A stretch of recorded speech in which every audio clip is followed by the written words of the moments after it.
जय जगन्नाथ नमस्कार। आसतु नजर पकेबा मयूरभंज जिलार आज टॉप न्यूज अपडेट कौन कौन सब रही किंतु तापूर्व आपण मानक गोटे अनुरोध वीडियोटी को संपूर्ण देखंतु आ जो मैंने प्रथम करी चैनल को आछंती सब्सक्राइब करंतु जाफल प्रत्येक नूतन वीडियो नोटिफिकेशन आपण सर्वप्रथम पाई परिबे। आज प्रथम खबर अनियंत्रित ट्रक घर भितर पशिला वृद्धांक मृत्यु। सकाळ 5टा समय रायरंगपुर टाउन थाना अंचल दांडबसर मुख्य मार्ग में 12 चकिया ट्रक भारसाम्य हराई रास्ता कड़े थिबा घर भीतर को धसई पशिला। यह दुर्घटना घर संपूर्ण क्षतिग्रस्त होगा सह घर भितर शोइथिबा वृद्धा कमला पात्रंकर घटनास्थल में मृत्यु घटिला। यह व्यतीत घर में शोइथिबा अन्य 6 जन सदस्य अल्पके बर्ती जाते। परवर्ती समय क्षतिग्रस्त दाबी में मुख्य जातीय 220 को अवरोध करथिले। सूचना पर रायरंगपुर टाउन थाना पुलिस घटनास्थल में पहुंची ग्रामवासी मानक सह समाधान पाई प्रयास जारी रखिले किंतु ताहा विफल होइतिला। दीर्घ 6 घंटा पर मध्य रास्ता अवरोध जारी रहितिला। परवर्ती खबर बादामपाड़ ठारू पुरी को चलिबो स्पेशल ट्रेन। चलित वर्ष रायरंगपुर अंचलवासी मानक पाई महाप्रभु पुरी रथयात्रा देखा बादामपाड़ ठारू पुरी स्पेशल ट्रेन चलाचल आरंभ होइछि। एही ट्रेनटी बादामपाड़ ठारू सकाळ 6टा समय राज्यसभा सांसद ममता महांत सबुज पताका देखाई ट्रेन को शुभारंभ करथिले। तांको सहित मंत्री गणेशराम सिंह खुंटिया और मयूरभंज सांसद नवचरण माझी उपस्थित रहिथिले। ट्रेन 9टा 15 समय पुरी पहुंचो बोली सूचना मिली। प्रथम थर रायरंगपुर अंचल पुरी को स्पेशल ट्रेन चलाचल जोगु अंचलवासी मानक मध्य खुशीर लहरी खेली जाइछि। परवर्ती खबर जयपुर विभिन्न स्थान पुरी को बस सेवा। मयूरभंज जिलार जयपुर निर्वाचन मंडल विभिन्न स्थान को सरकार तरफ स्वतंत्र बस सेवा जोगाई दि जाइछि। जो भक्त मैंने पुरी रथयात्रा सामिल होगापी चाहिए से मैंने यही सरकारी बस जोगे जापरें।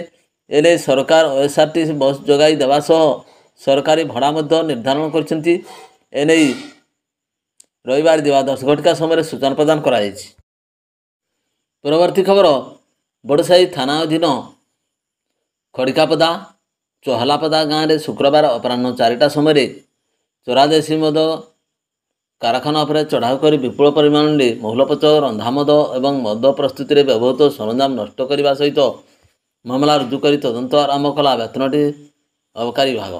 बेतनटी अबकारी थाना अधिकारी प्रकाश साहू विश्वस्त सूत्रु खबर पाई सदल बले खड़िकापदा चहलापदा गाँव में चली चरादेशी मद कारखाना उपर चढ़ाऊ करथिले। चढ़ाऊ समय 2350 किलोग्राम ओजनर महुलपच 405 लिटर रंधा महुल मद एवं विभिन्न सरंजाम जबत करी नष्ट करथिले। एसहित चोरामद प्रस्तुति में व्यापक सरंजाम को जबत करी बेतनटी अबकारी थाना को अणा जाइथिला। तेबे अबकारी विभाग चढ़ाऊ को देखी जंगल भितर मद माफिया माने छत्रभंग देई चंपट मारिबारे सफल होइछंती।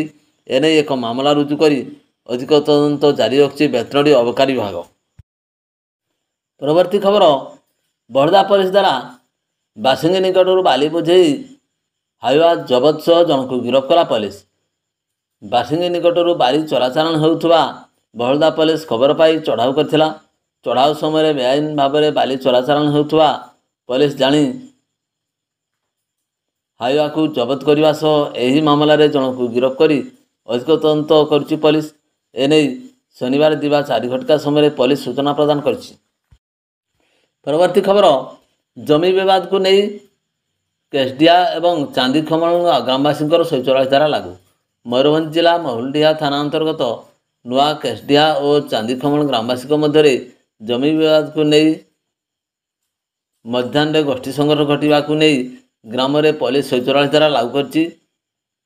गोष्ठी संघर्ष में 15 रु अधिक आहत होता बेले सेमानक मध्यरु 3 जन गुरुतर आहत होइतवार सूचना मिली।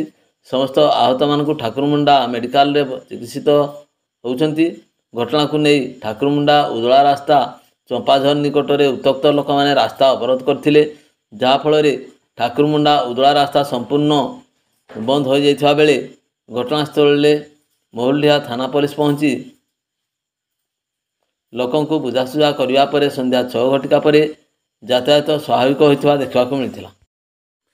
परवर्ती खबर शनिवार विलंबित राति ओडी 01 AA 9644 नंबर विशिष्ट ट्रक सीमेंट बोझेई कर बारिपदारू जाउथुवा बेले बैसिंगा थाना आग्रिया छक निकटस्थ 18 नंबर जातीय राजपथ उपरे बड़पोल उपरे हठात सामना चक फाटी भारसाम्य हराई दुर्घटनाग्रस्त होता। चका फाटी ट्रकटी रास्ता पार्श्व लोहाबाड़ा को भांगी तलक खसी पड़ा। दुर्घटना एत भयंकर थिला कि ट्रक्र एक्सेल भांगी चक सबू बाहरी जाइथिला। हेले एते बड़ दुर्घटना रे ट्रक संपूर्ण क्षतिग्रस्त होइथिबा बेले चालक महेश्वर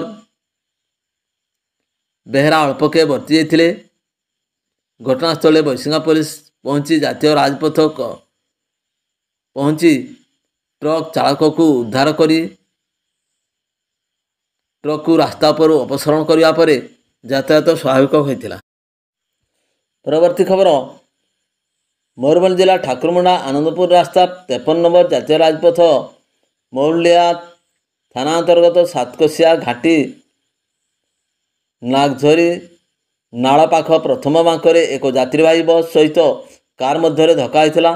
तेबे यात्रीवाही अल्पके बती जाइथिबा जना पड़छि। प्रकाश थाउ कि गत मासरे एही स्थान में दुईटी बाइक दुर्घटनाग्रस्त होई घटनास्थल 2 जनकर मृत्यु होता बेले आज पुणी मध्याह्न से स्थान में घटी दुर्घटना।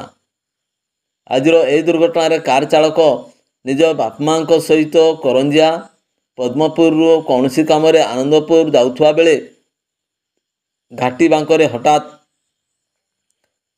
कार आगचक फाटी जिबारु बस को धक्का दे रास्ता पाखरु चली जाइथिला। दुर्घटना रे कार मालिक एवं तांको पितामाता सामान्य आहत होइथिबा जना पड़छि।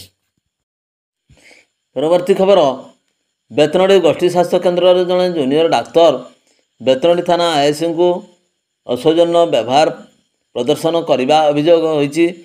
थाना आईआईसी 5 वर्षर पिला असुस्थ होबारु गत 5 तारिख रे डाक्तरखाना भर्ती करथिले। मात्र सुस्थ न होबारु बारिपदा शिशु विशेषज्ञ डाक्तर परामर्श नवा सहित पूर्वरु निदान करा जायथा प्रेस्क्रिप्शन गुड़ी को आईआईसी पक्षर तांको माँ संपृक्त जूनियर डाक्तर को देखाई परामर्श चाहिए। मात्र डाक्तर पूर्व प्रेस्क्रिप्शन गुड़िक देखा मात्र उत्क्षिप्त हो जाई आईआईसी पक्षर अभियोग होइछि।